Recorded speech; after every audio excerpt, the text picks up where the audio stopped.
Welcome, Sports Nation, to Sports DTM, the sports channel where we call sports down the middle. You can expect the latest in sports news, views, and reviews from our resident analysts. No sports topic is too controversial, and no team or player is above criticism. So just smash that subscribe button and ring that notification bell to make sure you don't miss out on our balanced offering of riveting sports content. And don't forget to like, share, and leave a comment below.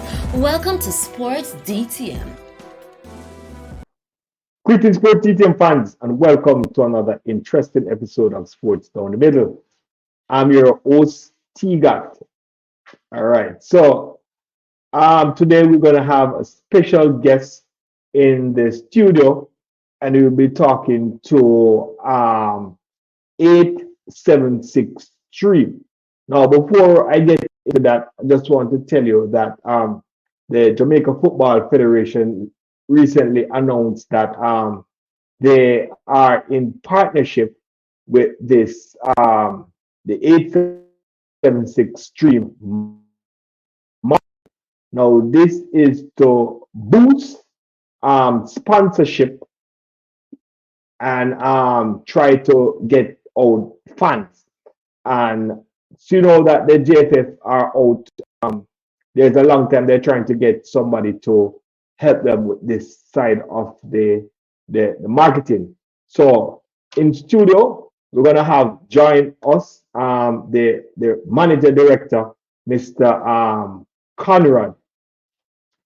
Right. So he's gonna join us, and then we're gonna have a chat. I'm gonna have him ask him a few little questions, and then you can tell us everything. So right at this time, I'm gonna bring Mr. Conrad Mathison from the 876 Stream. Welcome, Mr. Conrad, to the Sports DTM. Yeah, good night, good evening. And we're just happy to kind of get an opportunity to share and discuss the future of Jamaica Football Federation and the reggae boys and reggae girls.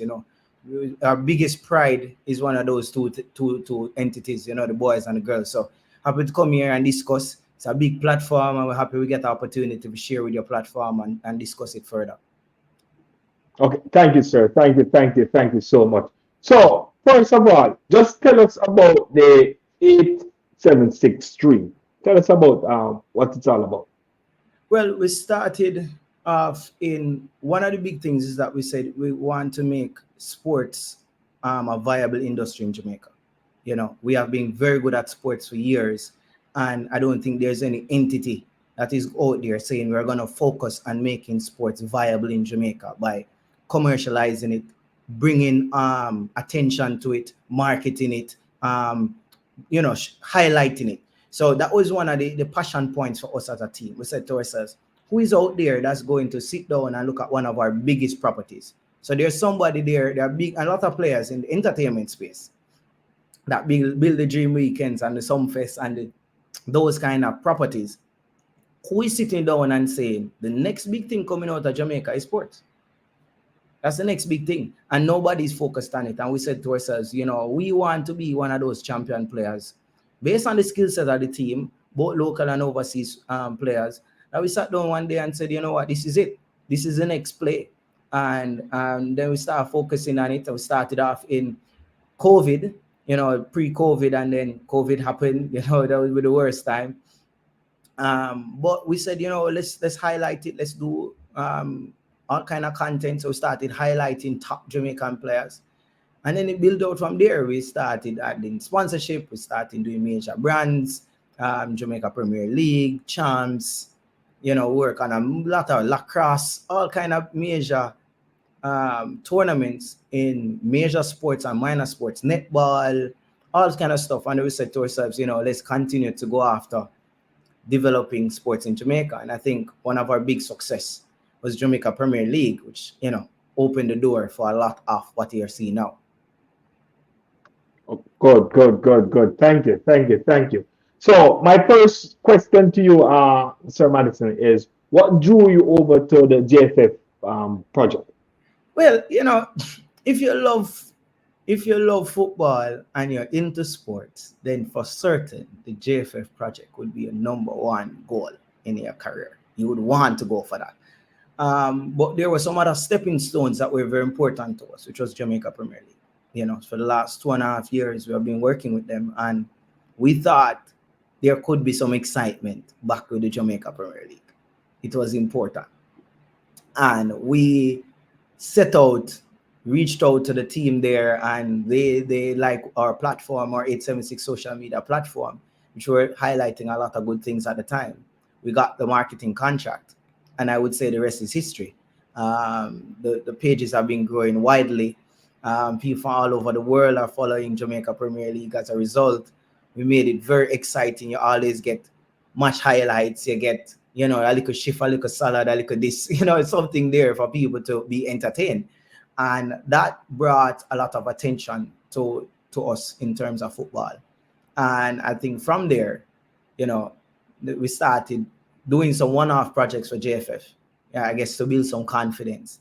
And then, we started some deeper discussions around doing, what we're doing now, based on the back of our success with Jamaica Premier League. I guess they watched us for a while. The discussion was very long. They watched us for a while. They watched us season 1. They watched us season 2, and they said, okay, I guess they can do it. I guess this is real. And I guess what came out of it was that deal struck up a month ago. You're muted. Yes, good. All right, we see that the JFF has one major sponsorship, which is the Adidas. I don't know about any. Maybe you can share if you know about any more major sponsorship deal that the JFF have. So, how do you plan to go revenue with for the JFF? Well, for certain, after on the back of Adidas, I think the JFF did a very good job at putting on Adidas. Many national teams don't have a brand like Adidas. So for Jamaica to have Adidas was major, right? But we came in, we saw that, and we saw that as a major achievement, and we're really proud of that. But we said, you know what, one of our biggest goals is to come in and to drive revenues, to get sponsors excited again about the national team. It's going to take everybody for it to happen. It's going to take your platform. It's going to take me. It's going to take people coming into the stands.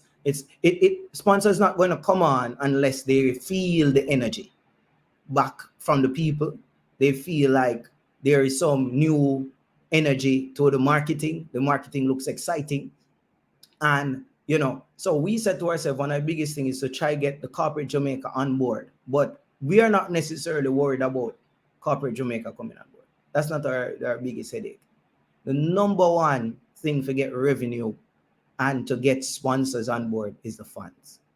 And that is our number. From we got in office, maybe a little over 2 weeks, all we have been talking about is the funds. Funds locally, funds overseas. So when you reached out to me and said, can we do an interview? Sure, I'm going to be there, because you are the funds. You are the ones that we need. And with you coming on and supporting this initiative, sponsors will run. Where people are, sponsors come. So it's not get sponsored and find funds. It's find funds, engage funds, energize funds, and sponsors will be running. So right now, we're not really worried about the sponsorship situation. If 40,000 people in the stadium, for sure, there's no worry if sponsors will come on board. So our strategy is very hardcore. Go to the people, listen to the people, and then come back to the sponsors and say, this is what we heard on the ground. And we are looking at this is a 4-year project, and we are saying, why not start slow with the energy and hearing, and do the survey, which is considered interviews like this, the survey, to feel out what people are actually saying and say, you know what, if I'm in the diaspora, this is what I want to see. Sure, jot that down. You will see it within the campaign. You will see that. And that's what our game plan is. We certainly have a very deep and extensive sponsorship strategy. Don't get me wrong. But the focus is the people. And we love the people. And we want to bring back that Jamaica land we love kind of vibe. Not just a game. We want people come there for the badge and for the pride. Forget about all the issues. We know the issues. But certainly we had many meetings about the issues, and we understand how the fans feel, but we have to move forward.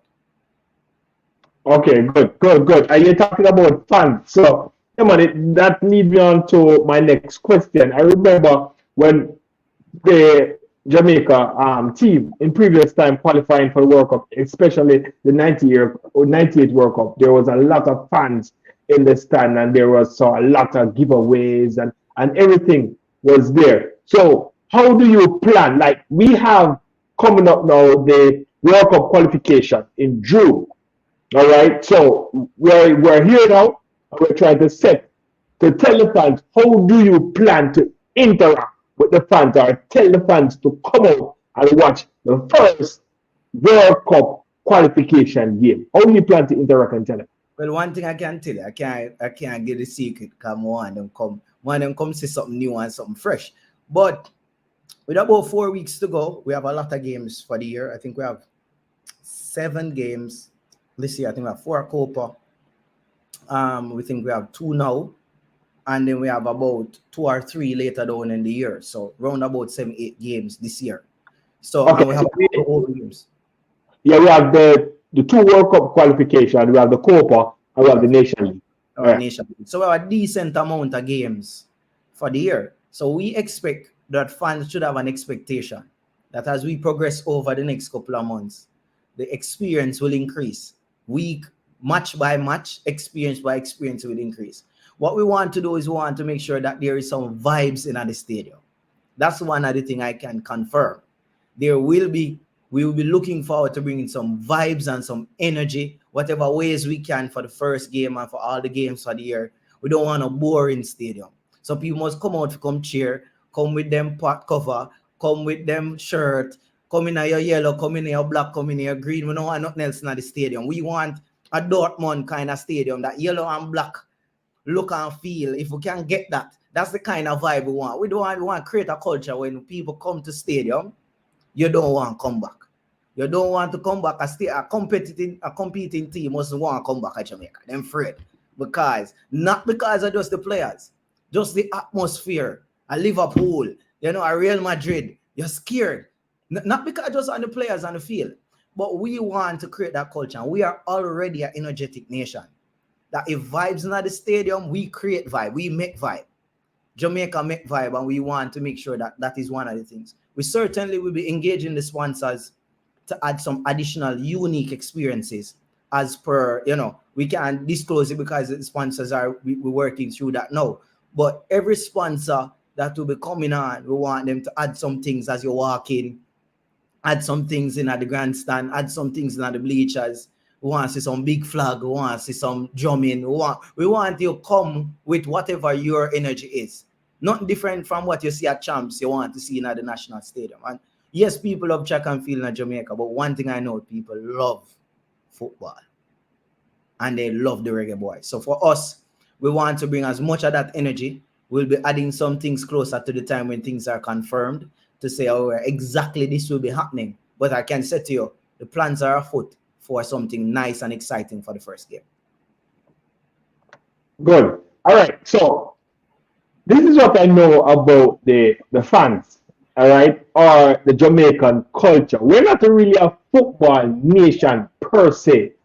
What we are is a country that loves to win.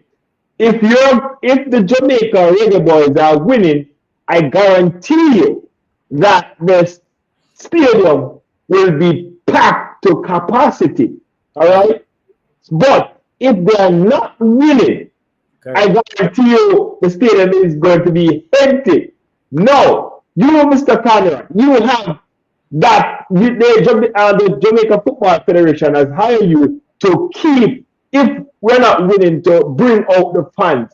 What is your strategy? If the Jamaican football team is not willing to bring out, even if they come to the game and say, guess what, the team lose. But what was there, what the vibes and everything want me to come back and see them play again. Yeah, what are you going to do? There's nothing different from when Jamaica love entertainment. So you see if them not get no good football and then get some good entertainment and the vibes right, the music sweet, the performance is halftime sweet, you come in for that excitement, and especially if it can be a unique experience, something you never used to. something new, then you will get people to come out, because Jamaica love a party, So if you can have something exciting for them, then you will turn that corner. So at this moment, I think that's where we are. We are focused on creating a fun experience like no other. We can't, we cannot, we want to depend on the football team doing what they're supposed to do to get people in the stands. But we want to play a role as a 12th man. This is what our marketing team said is our strategy. We want the 12-man strategy, which is find whatever ways to get people into the stadium. And that's why we're saying we're moving the campaign from winning and losing to pride. And if you listen to my first interview, I said what I want to do is bring back the passion and the pride, right? So kind of we want, as I said at the start of the campaign, is a Jamaica land we love campaign we're going with. Jamaica land we love. Forget, it's not road to USA. No. Jamaica land we love, because that is much deeper and much longer, much more long lasting as a connection to the people. So we have switched our mentality as a marketing team. And so we're not going for a road to France. No, we're not doing a road to France, because our team is not football based, but we're pride based. We love Jamaica. And if we love Jamaica, come at the stadium. If you don't love, if you're not, don't care about what is happening in there. Football is being played. But why you're coming into the stadium is because you love Jamaica. And we love Jamaica. I love Jamaica. I would never trade it for anything else. I travel all over the world and I enjoy moments across the world all the time. But there's nowhere like home. I know nothing sweeter than the reggae boys and the reggae girls as a football team. Every national team is good, but my passion and pride is for my reggae boys and my reggae girls, and that is just where my team is energized behind right now. Okay, good. Thank you, Mr. Conrad. So we're expected to see the drums and the pot cover and the people singing and stuff like that, the good vibes. Look out for some vibes, man. Some vibes are right. Okay. So fans, you hear it first on Sports DTM. Our first World Cup match, qualifier match, coming about 3 weeks to go. You understand? Conrad promises us some good vibes. You understand? In the stadium. You understand? Along with the reggae boys playing a decent match against the Dominican Republic. Yeah. So good vibes. You understand? So you're planning to get a song out. Remember in the 90s you have a song out now. Rise up. Yeah, man. Rise up was an iconic song. Yeah. Iconic. It has been 25 so years, and you'd listen Rise Up right now. It wouldn't even be remiss of us to use the same song, if you understand how good the song was then. But yes, we are in talks. We're in talks. As I said, we just got in. It's a 2.5-year campaign to the World Cup. We're in talks. We're looking. We're listening. As we say, right now, we're in. It's so short. Which they started a couple months before, so we'd get enough time to start the campaign with like a song and stuff. But we hope we do these 2 games, and then the next set of games for qualifiers is next year. But at least maybe by Nations League time, we should have a song ready for the nation to go behind, So we have to be, realistic. It's been 3 weeks. Right now, it's all about the first game, all about the first and second game. And we also in charge of the girls' game, and the girls are playing 2 games. Couple days, the 1st and the 4th, the girls are playing 2 games, June 1st and June 4th against Brazil in Brazil. And then we have the game on the 6th and the 9th. So right now it's all about that short-term initiative of those 4 games. And then I think we'll catch our breath a little bit and say, all right, now let's look through all the ideas that we had pitched to them for the long-term part of the campaign. Okay, good. Final questions. So are your company, the 876, in charge of getting new sponsor? Will it be local or internationally? Yeah, man. So what happens, we are the commercial rights partner for Jamaica Football Federation for girls and the boys, and all programs within Jamaica Football Federation. So the plan for us now is over the next couple of years to find additional sponsors, local and overseas, that will help to drive the program and drive the initiatives that the Football Federation has set out, right? So they have some really good initiatives, really good things. And I think one of the things that always stunt them is that they can't get to do them because they don't have the revenue to do it. So one of the things that we have to do now is we have to partner with them, give them the opportunity to focus on the sports while we focus on the commercialization, which includes the marketing, ticket sales, sponsorship. We have to kind of get those right on our side while they focus on this and stuff. So it's really, really a very big partnership for us. But we have tentacles all over. We have, as I said when we started, we have team members in Europe that have worked in UEFA and worked in sponsorship at that level. And we also have team members locally that have worked in sponsorship and in marketing there. So, and most of our other staff members are from marketing agencies who do the marketing. So it's a whole host of people that have the experience. And, I currently own another marketing agency. So this is not new for me. 12 years I've been running a marketing agency. So this is not new in the grand scheme. It's just that what we thought about was that create a focus company for sports. And, doing it for years, I've been working on marketing for Champs for maybe the extent of maybe 7-8 years. So this is not my first major project. This is maybe my first major announcement, but it's not my first major project. I've been working with major brands for years, TVJ, Digicel, Grace, for years with some of those brands with Cinco. So they will already know my competence and capability, and also some of my team members. So yeah, it's a journey. It's new for a lot. This is not the first time we're doing sponsorship for other brands as well, but this is gonna be bigger and and more public. But yeah, we're looking forward to the challenge. We're looking forward to the support. We're looking for people like yourself to share with us, partner with us in whatever ways. We hope on your podcast here, we can send you a flyer, and when you do an interview, you can put the flyer of Jamaica match, blah blah blah, at the end of it, so at the outro, so people can remember our intro. So those are ways we think podcast people can play a part. We can send you the flyers, you use them in your thing, so people always remember the next match is X date, Y date, because we need for 40,000 people to be in the stadium. Every platform plays a part. You will give me 500, and next man give me 1,000, and next man give me 1,500, and next man give me 2,000. But one thing we know, the message will be sent, and people will trust you guys as they try to trust me, and I have to leverage all the support I can get, and people like yourself and the good work that you're doing. We need to leverage that as well.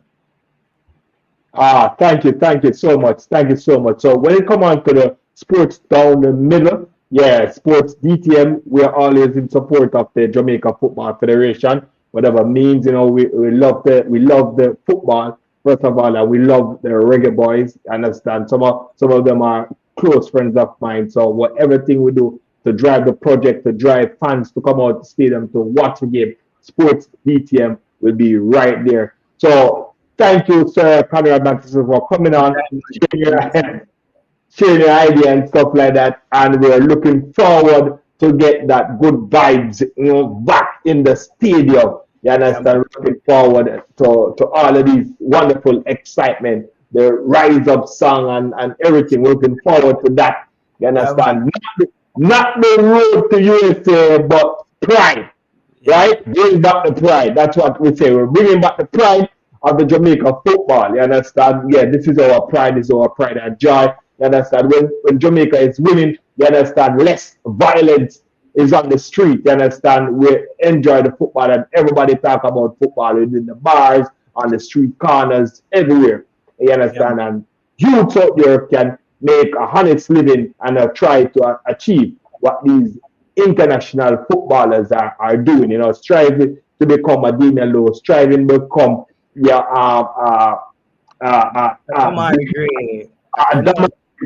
understand, striving to become all of these players, striving that this is what we want to bring up, you understand, these young Jamaicans to see the pride, you understand, of our national team. You You understand? So, Mr. Conrad, I want to thank you. You understand Sure. for coming on and sharing your project with us. So, Sport TV fans, thank you very much. And let's all go out and support the Reggae Boys, support the JFF at the upcoming games. We have a couple of games coming up. First, we have the World Cup qualification, Jamaica versus Dominican Republic. We are at the National Stadium. This game will be beginning at 6:30, I think. So we need to come out and we need to support Conrad. Have a lot of surprises for us. You understand? I want to thank you so much. 8763 stream. You understand for coming on and doing this. Conrad, thank you and have Thank a wonderful day.